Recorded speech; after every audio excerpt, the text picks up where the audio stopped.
parti, tout le monde est dedans, les même si vous êtes assis. La réceptivité ce soir à Aix-en-Provence.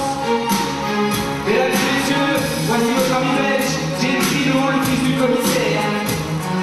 Le fils du commissaire. Le fils du commissaire.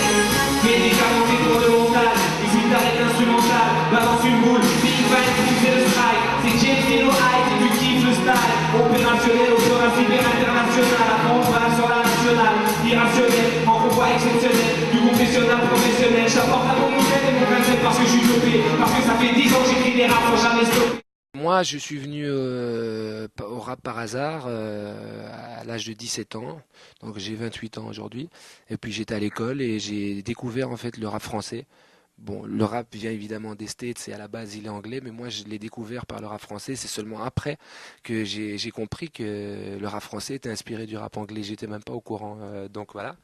Et voilà, mais moi c'est par pur goût musical, hein. C'est pas pour ni pour représenter, ni pour faire passer un message. Ça a toujours été par goût de la musique et de la technique, quoi. Est-ce que le clip Le fils du commissaire, ça retrace votre histoire? Non, pas du tout. Ça aurait pu retracer mon histoire, mais non, c'est romancé. Enfin, le titre est vrai, parce que voilà, mon père est commissaire de police, mais non, la romance.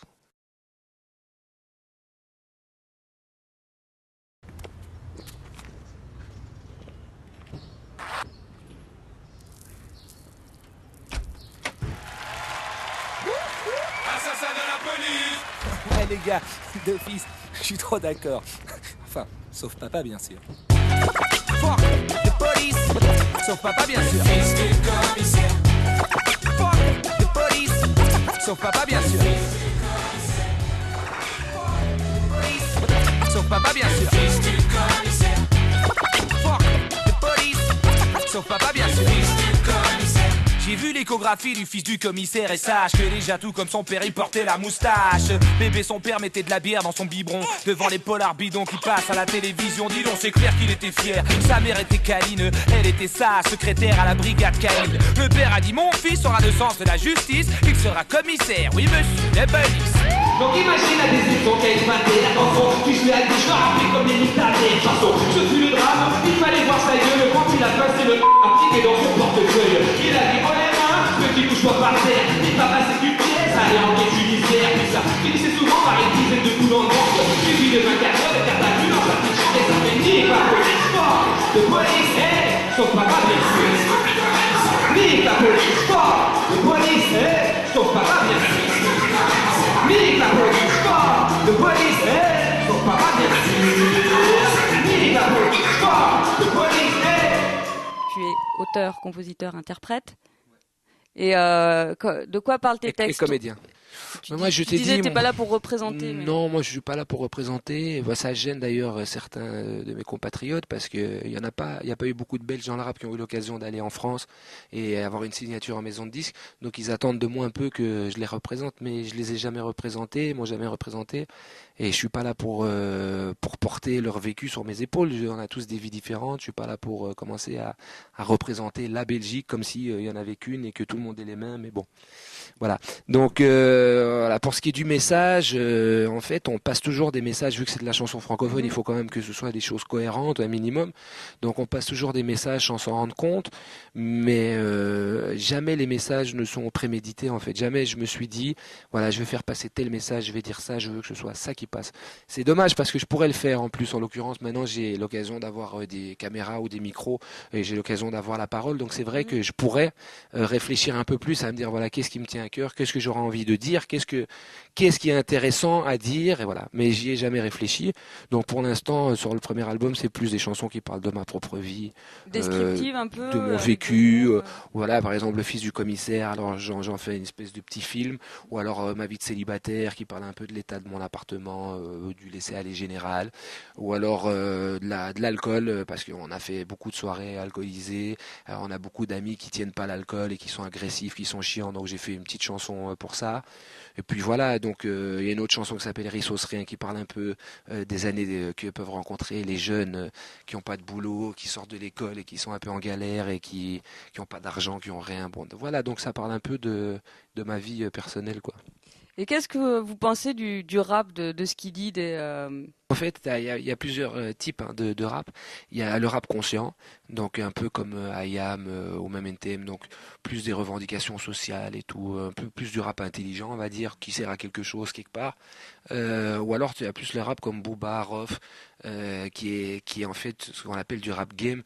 Donc c'est donner ce que les jeunes ont envie d'entendre en fait. Et les jeunes, ils sont fascinés par tout ce qui est puissant, par tout ce qui est mafia, par tout ce qui est grosse moto, par tout ce qui est sexe, par tout ce qui est porno. Voilà, tout ce qui symbolise, je vais dire, la puissance. Ça les fascine et eux ils leur donnent ça. La violence, ça les fascine. Les cités, ça les fascine. Jacques Messrine, ça les fascine. Les histoires de truands, ça les fascine.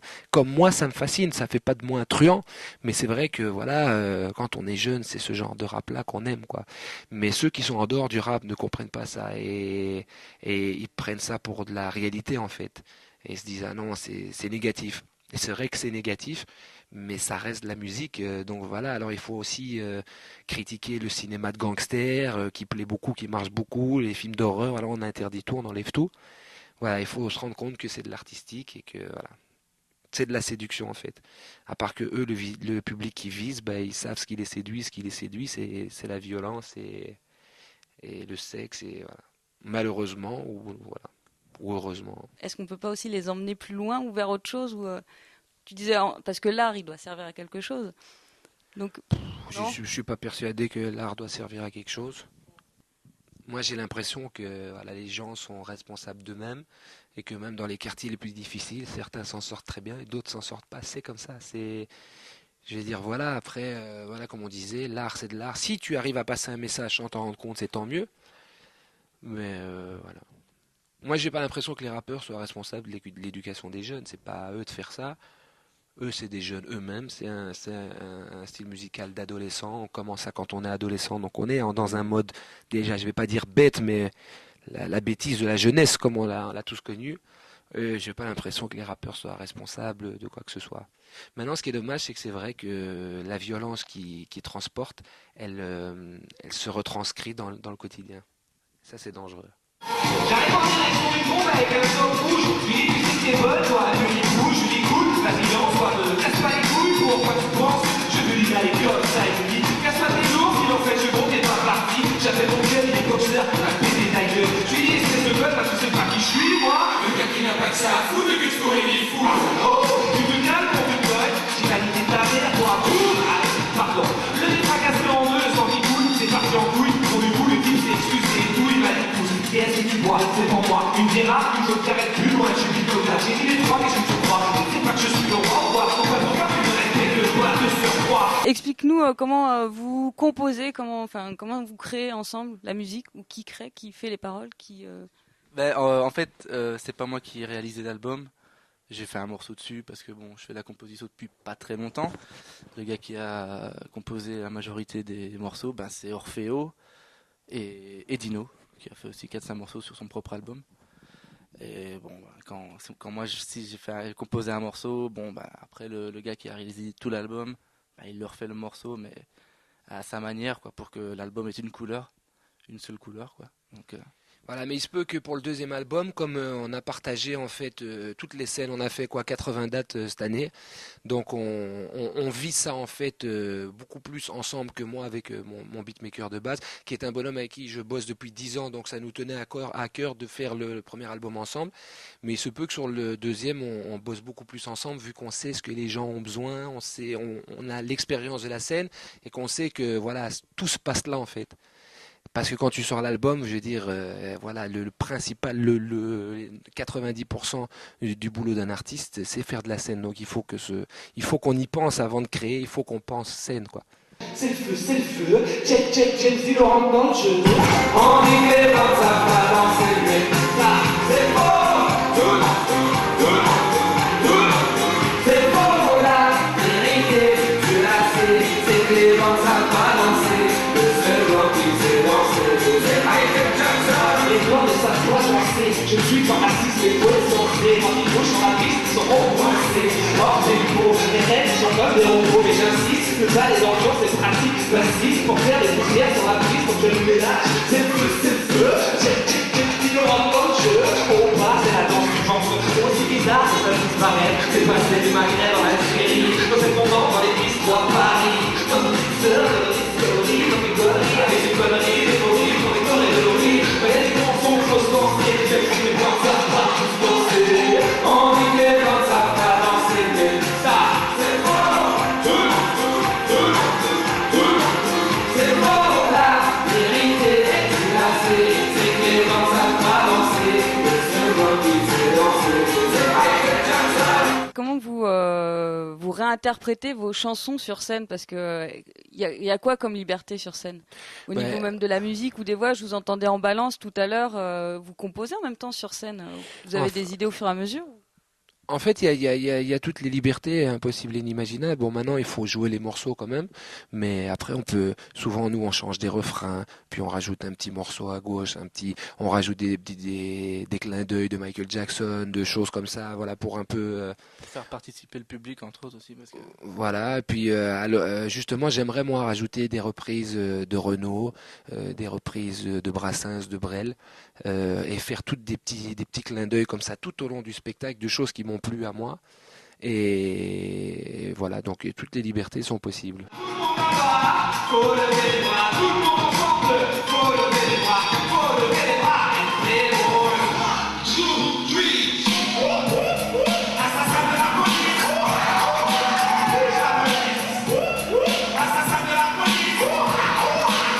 La police. Assassin de la police. La police. Assassin de la police. La police. Non.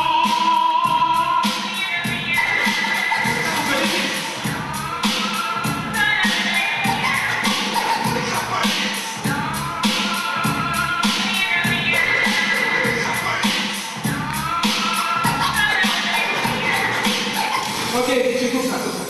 Comment ça, nique la police? Comment ça, nique la police? Quoi, tu niques la police, toi? Hein? Comment ça, tu niques la police? Tu niques la police, toi? Hein?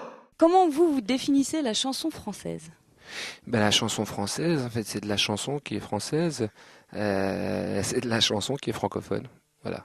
Moi, je suis fan de chansons francophones parce que j'ai grandi en fait avec ça, donc voilà. Le Festival de la chanson française, l'un de ses objectifs, c'est de faire venir des découvertes ou de la scène locale. Bon, là, vous êtes de Bruxelles, mais qu'est-ce que vous pensez d'un festival qui met en avant des découvertes et pas forcément des grandes têtes d'affiche? Qu'est-ce que vous pensez de cette initiative?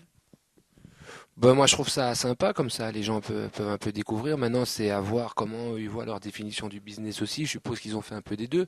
Et qu'ils ont fait des grosses têtes. Et puis qu'ils ont fait, bon voilà, ils ont par exemple fait James Dino en grosse tête. Et puis d'autres comme Michel Fugain, un peu moins connus que le public a envie de découvrir. C'est normal. Ils ont leur place aussi. Il y a eu un concours chez nous en Belgique, à Bruxelles, qui s'appelle Musique à la française, Ouais. qui reprend pas mal de groupes belges évidemment, de la chanson francophone, mais du rock, un peu de rap, des filles, des garçons, vraiment donc tout mélangé. Hein. Et nous on a fait le concours et on a gagné, il y avait 16 prix qui étaient distribués, on en a raflé 8. Donc voilà, on a finalement une autre place dans la chanson française. On s'y attendait pas du tout et finalement ça a quand même plu, donc c'est la preuve que ce qu'on fait c'est quand même de la chanson francophone aussi, de la chanson française. Pour finir l'interview, un mot de la langue française que vous aimez et un mot de la langue française que vous détestez. Non mais attends, ça c'est difficile, c'est très difficile. Un mot de la langue française qui est sympathique. Il y en a pas qu'un pourtant. Mais qu'est-ce que je pourrais te dire La sympathie, voilà, la sympathie, c'est un mot qui est sympathique. Et puis un mot que j'aime pas, l'exclusion. Voilà. Pour ça, j'ai envie de lever le poing, d'écrire sur une banderole la guerre, je suis contre, la paix, je suis pour. Et voilà, j'ai parfois aussi, tu vois, des envies révolutionnaires. Et moi aussi, j'ai parfois envie de lever le poing et de crier famine. Famine comme dirait Gad Elmaleh, voilà.